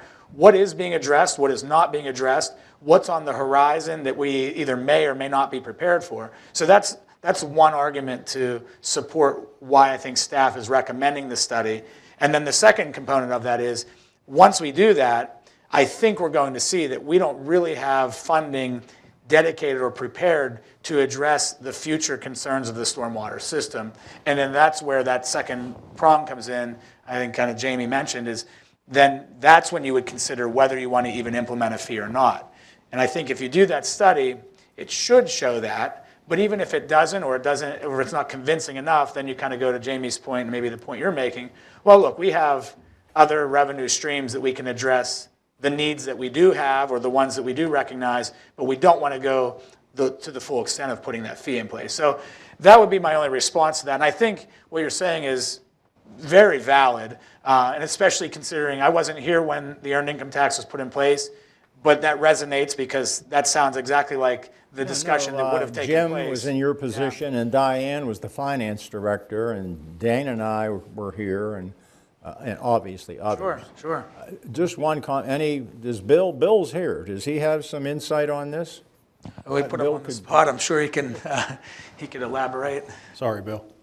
As far as the stormwater, as far as the fee that was already imposed, or can you clarify? General thoughts on what, I mean, Just the stormwater system, general thoughts about it, I think. whether there should be a fee or just, I mean, your group does the work right now of taking care of the stormwater system. And it's the money you do, it comes to you from our general fund, correct? That is correct. Okay. And with that being said, I don't have a specific comment, but if I'm putting you on a spot a little bit. If you basically say, look, right now, I pass. Yeah, I don't have a specific answer, to be honest with you. I think if Bill contributed something right now to council, it may be a lot of what I explained at the last meeting about some of the costs and the improvements that either need to be done or that might be lacking right now. And certainly he could elaborate on that, and that's something that was addressed last month. Again, those equipment upgrades that are necessary, some of the berming and the ditch work that they need to do, and again, just the overall future costs of that system is something that triggered the discussion internally about how are we going to pay for this? How are we going to, purchase this equipment? What's the plan for this? And so that's where some of that kind of emanated from. This is something that we've kind of, I don't want to say we've kicked the can down the road, because the mandate to manage the stormwater system the way that the state requires it, is something that's relatively new to all municipalities. And that's why the stormwater fee is starting to come into place in many locations. It started, roughly 10 years ago, and you see more and more doing it each year. And again, it's because of some of those mandates and those requirements. So prior to that, these were things that were just kind of gobbled up through your general fund budget, and you'd address it as you go. But now there are certain requirements. You have to meet certain thresholds for permitting and for compliance efforts. So again, I don't want to put Bill on the spot. I'm sure he could elaborate on some of those things, but that's the impetus for considering the fee. It's, again, some newer regulatory changes, an unfunded mandate, combined with a system that we've just kind of maintained year to year, kind of piecemeal. And then one last component to add to that, we discussed earlier during the budget hearing about a staff member for the engineering department. And again, that's part and parcel to the stormwater discussion. That individual, one of those responsibilities that we want that individual to carry out would be all of the one-call responses, a lot of the stormwater system mapping, and trying to identify where we have catch basins, where we have pipe, and make sure that we get that input into our GIS system. We used to do that in the municipality. We have our system partially mapped, if you recall. Again, this was a part of the discussion about a month ago. We have that system partially mapped, but once we lost that employee, we stopped mapping the remainder of that system, so we only know where some pipe is and some inlets and some different infrastructure. And then the other component of that is we haven't been as responsive to our one calls, which puts us at risk for PUC fines and other liability. And again, that's all because as council is aware, we've shifted the responsibilities in the engineering department. It's no longer internal. We have an engineer tech, and she takes on quite a bit of responsibility. And so that other engineering position hasn't been filled in some time, and so there are some things that are falling through the cracks that I think are going to expose us if we don't kind of get back on the ball. So again, that's a lot to unpack. And again, Bill could certainly answer questions if need be, but I think his input would be directly related to the type of work they're conducting out in the field and the need for, I guess, focusing on investment and improvement. I think it sounds like to me, Michael, all these things will be teased out as a result of doing this analysis and report, and then later we can decide about the actual fee and the way we'd want to implement it. Is that correct? Yeah, that's correct. And I'll just add one other item. I don't think I mentioned this, but even the cost of doing this study can actually be paid for by future fees if they are implemented. So if council were to decide, sometime down the road, later in the year, whatever it may be, that they do want to implement a fee, and that fee does go into place, it can pay for this particular study, and again, a lot of other things that relate to stormwater. So again, initially, we'll cover that cost through our general fund, but it can be reimbursed through stormwater fees as well. So in some ways, if that fee does ultimately go into place, it's going to cover things like this and other costs associated with stormwater. So, Michael, just a quick question or clarification. It says it's $20,000 for an evaluation. Is this a thumbnail sketch, or is it a detailed, or do we have to go back for a more detailed report later, or if we need updates or changes? Can you expand good that? question. So this would be an overall aerial mapping of everything that we have right now. But if a new business came in, a new development came in a year from now, then we would have to, again, keep up with our system, and we would have to assess that property or that development individually, and then their fee would be assigned, again, if there's a fee in place. So this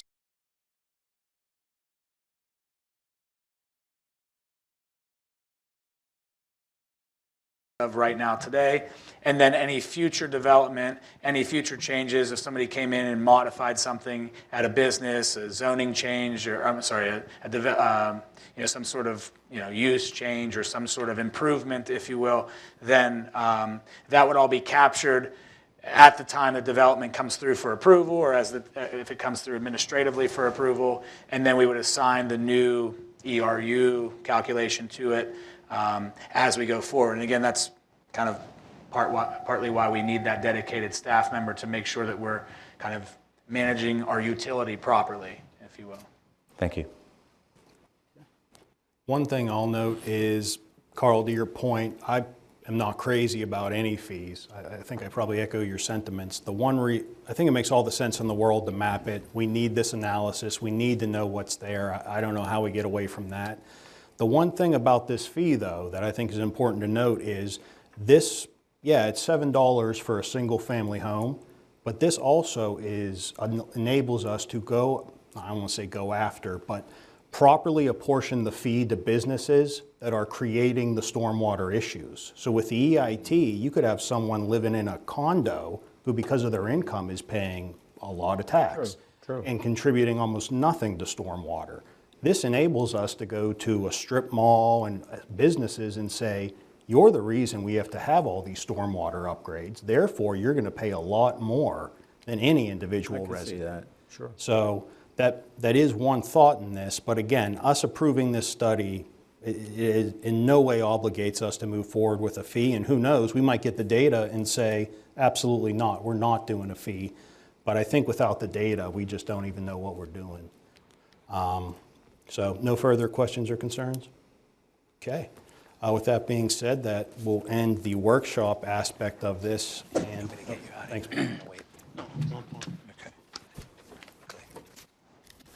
And the very first action item, 13A, would be to approve this agreement with LSSE Engineering. So can I have a motion, please? Motion to approve LSSE to provide engineering services for stormwater fee analysis and report. Second. Thank you, Jamie and Matt. Any final questions or concerns before we vote? Okay. All those in favor, please say aye. Aye. Opposed? Okay. 13A passes. It's unanimous. Thank you. That brings us to 13B. Can I have a motion, please? Motion to approve the Westmoreland County Transit Authority local share assessment in the amount of $1,375.50 for the fiscal year 2024 to 2025. I'll second it. Thank you, Jamie and Eli. Pretty straightforward, simply paying our share to the Westmoreland County Transit Authority in the amount of about $1,300. Michael, anything to add? No, that's correct. It's an annual item. The fee, or the amount has been at the same level since 2018. Okay. Any questions or concerns from council? Hearing none, all those in favor, please say aye. Aye. Opposed? Okay. 13B passes. It's unanimous. That brings us to 13C. Can I have a motion, please? Motion to approve Salem Go ahead, Jamie. Trust Company as the pension custodian and benefit payment service provider for the municipality of Murraysville Combined Pension Plan. And I'll second it. Thank you, Jamie and Eli. Michael, would you like to go over a little bit the change in our pension plan operator? Sure, yes, I can do that. So currently, the municipality has two different services provided for our pension plan. We have custodial services provided by S&T Bank. They are simply the entity that holds the funds. And then we also have the pension payments are administered by de Blasio and de Blasio Associates. So they kind of work in conjunction with S&T to administer holding and then making payments out of that pension plan. S&T notified us that they are no longer conducting custodial services and that their custody business side of their operation is going to end on November 30th. And they notified us about that roughly a month ago, maybe a little bit more. And so once we were notified of that, the pension board, Eli, and our Eli being part of the pension board, and our pension advisors began an analysis to see what other provider or what other bank could provide these custodial services. And ultimately, as we began that process in talking with de Blasio, they mentioned that they were kind of also wanted to opt out of being the payee for the pension services. They just kind of, they were doing it as a benefit to the municipality, but it kind of wasn't something in their wheelhouse from some staffing changes and other reasons. They kind of said, well, if you're making a change, we'll probably opt out too, and you can just try to find an all-in-one. So we did do that. We looked at a number of different banks. I have them listed there in the briefing, but we looked at PNC, First Commonwealth, Ameriserve, Charles Schwab, U.S. Bank, Wilmington Trust. Some of those banks were through the recommendation of the mayor or even the pension committee, and others were examined because the pension advisors work with some of those various banks. Ultimately, the one that we seem to settle on that seems to be the best fit is Salem Trust. That was recommended to us from our pension advisors. They work with Salem Trust on at least a dozen other clients that they have. It was a company that we were somewhat unfamiliar with, but once we began the process of looking into Salem Trust, it became pretty clear that it was seemed to be a good fit for the municipality. If you would look up Salem Trust, this kind of seems to be their bread and butter. They provide custodial services for a number of public sector pension plans. They do it at a small cost. And that, like I said, that kind of seems to be their bread and butter. That's their business model in a way. They are based in Florida, and this is essentially what they do. Available to us. Initially that gave us some pause. We didn't want to just go with the least expensive. We also wanted to make sure that the fit was correct and that they could provide the services that we need. Ultimately, it turns out that not only can they provide the custodial services, they can also do the retiree benefit payments. They can provide the annual paperwork that needs to be sent out to retirees. And they even have an online platform, which is something we don't offer now to retirees, to be able to, again, download those statements or download a tax form, if you will, or something like that. So ultimately, the cost they proposed a 5-year agreement, which we can opt out at any time, even prior to the end of those 5 years. And essentially, the cost is an all-in fee of around $6,500 for the first 2 years, and then they charge 2.25 basis points, which equates to just around $7,700 in years 3, 4, and 5. So right now, between S&T and de Blasio, we're paying around $14,000 annually. So it's going to be a small savings, $7,000 to $8,000 a year for the pension plan, which is the most important factor is that we did have a comfort level with Salem Trust. This is something that is right in their wheelhouse. This is what they do, public sector custodial services. So it seems to be a good fit overall for the municipality, and that would be staff and the pension board's recommendation to council to consider approving Salem Trust as the new pension custodian and benefit payee. So that is I guess the rundown on that, and I'll certainly answer any questions. Okay, makes sense. Questions or concerns from council? Okay, hearing none, all those in favor, please say aye. Aye. Opposed? Okay, thank you. 13C is unanimous. That brings us to the community development aspect of our agenda. Can I have a motion for 14A, please? Motion to reapprove SP-6-23 Whispering Wood Subdivision, a major land development application, 3304 Logan Ferry Road, a 6-lot subdivision, 19.3 acres, tax parcel ID 49-10-13-0-014, R2 zoning. Second. Thank you, Jason, and was that Matt? Thank you. Michael, just... Yes, so this is an item that is a reapproval of a subdivision. Council approved this subdivision, I believe, earlier in the year, but because the 90-day window has lapsed, they're asking us to consider reapproval. The applicant or the developer does have a list of items that they are working on to complete to ensure compliance with all the different requirements and recommendations from approval. They have been doing that very willingly. We were just working on a developer's agreement earlier in the week with the solicitor. The solicitor's been in contact with their attorney as well, working through some other issues separate from the reapproval. But one of the items that they do need to complete is to have the subdivision reapproved by council. Again, everything is on track with this subdivision request.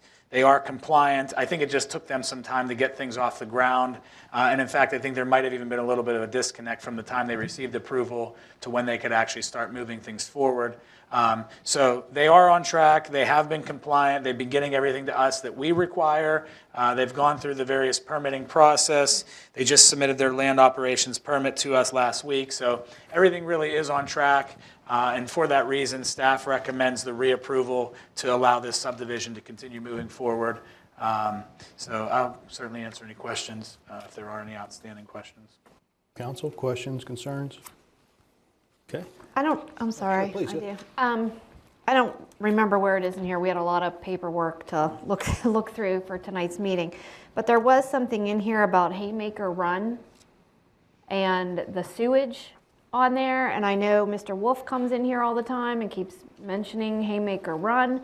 Is this something that is going to cause more issues? So I can't say that I am familiar with the specific item you're referring to, but what I do know is this, I don't know if this helps answer your question, but this is downstream from Mr. Wolf. So to the extent that it will impact him, it should not. But if there's a larger question there at play about Haymaker Run, I may not have that answer offhand. But this is down right where the area near where Logan's Ferry kind of meets Sardis Road by the fire hall. It's just up on Logan's Ferry from that area. So it's downstream from him. So I don't think this will impact him at all. But I can't say that I can answer a specific question about the impact of Haymaker's Run. I'd be happy to look into this further. And I will say that if it is something that council wants to push to the next meeting, we're not under any time constraints for the reapproval. It just so happened that the developer came forward and it kind of fit with moving things along. So if there is an outstanding question on how it impacts Haymaker Run, we can try to get to. Yeah, it said that this was updated last in February, I believe. Is that correct? 2/8 maybe it was? The briefing, that sounds about right because that's whenever it came through. I think it was approved in March of '24. The other thing I can say, and again, not trying to overlook the direct question, but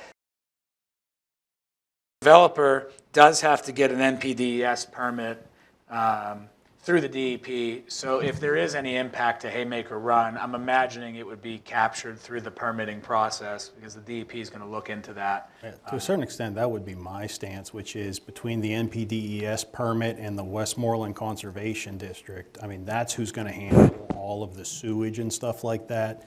To a certain extent, we've had this issue a few times where it's almost out of our hands, and that if they get their permits and the Westmoreland Conservation District says it's good, then we actually can't stop them.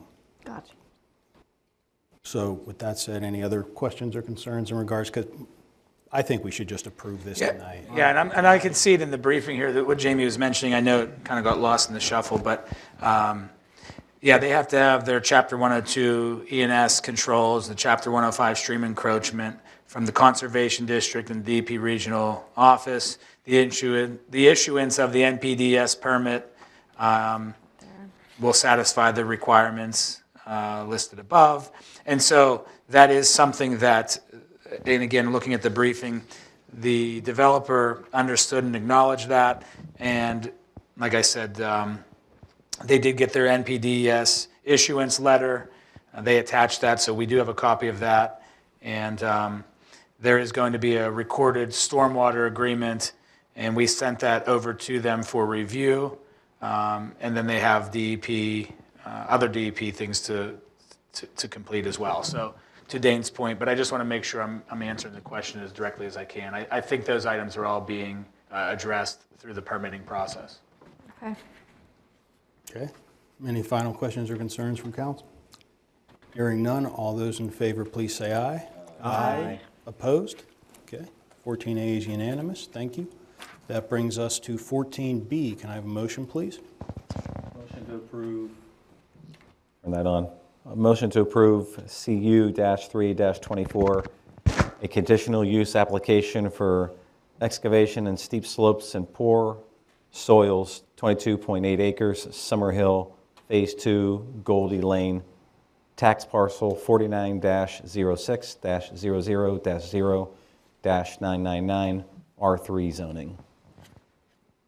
Second the motion. Thank you, Matt and Carl. We just had a robust discussion about this. Any final questions or concerns before we vote? Hearing none, all those in favor, please say aye. Aye. Opposed? 14B is unanimous. Thank you. That brings us to 15A. Can I have a motion, please? Motion to consider reducing the bond being held to ensure completion of the Coltech Petrographic Associates Incorporated parking lot improvements. Okay, thank you, Carl and Jamie. I would note that this is in the amount of $86,130. Michael, anything to add? I'm sure they've simply held up their end of the bargain, so it's time to reduce the bond. Yes, that's correct. Now, I just want to be sure that I'm getting this correct for council. I see in the briefing a different dollar amount. So I would say that for purposes of the motion, and I don't want to complicate things, staff can ensure that the bond amount reduction is commensurate with the parking lot improvements. There will still be a remainder for completion of the landscaping. In the briefing, I have that amount set at $13,321.90. So I would say, again, just to alleviate any confusion, but to also move the item forward, the motion should be that we reduce the bond, leaving a remainder of the $13,321.90 for landscaping improvements, and then that would allow the developer to have the bond reduced for the portion of the project that included parking lot improvements, if that all makes sense. No, I think that's fine. Any final questions or concerns before we vote? All those in favor, please say aye. Aye. Aye. Opposed? Motion passes. Thank you. That brings us to Public Works and Parks. Can I have a motion for 16A, please? Motion to advertise to accept bids for portable restroom facilities in several Murraysville parks. Second. Let's go Matt and Jamie. Bill? Good evening. Here for our portable restroom rentals.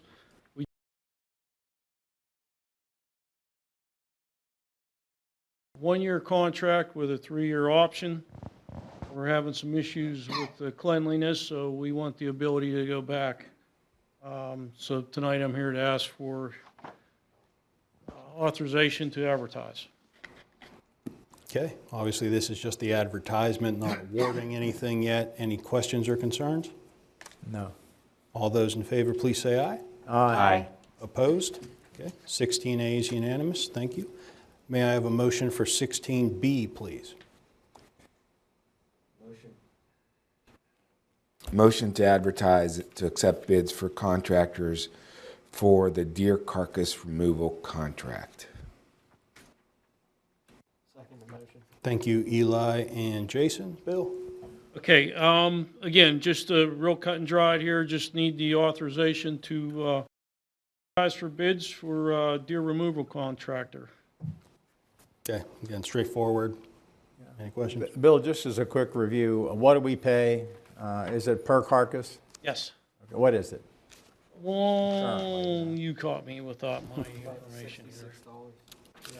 I think that's about right, and we do around 180 deer annually. It's increasing, Okay. definitely increasing. The current contract expired earlier this year, but they were willing to continue under a month-to-month agreement to get us to the end of the year. Bill's goal here is to try to get us on a calendar year for the contract. So, Okay, wonderful. All those in favor, please say aye. Aye. Opposed? Okay, it's unanimous. Thank you. That brings us to 16C. Can I have a motion, please?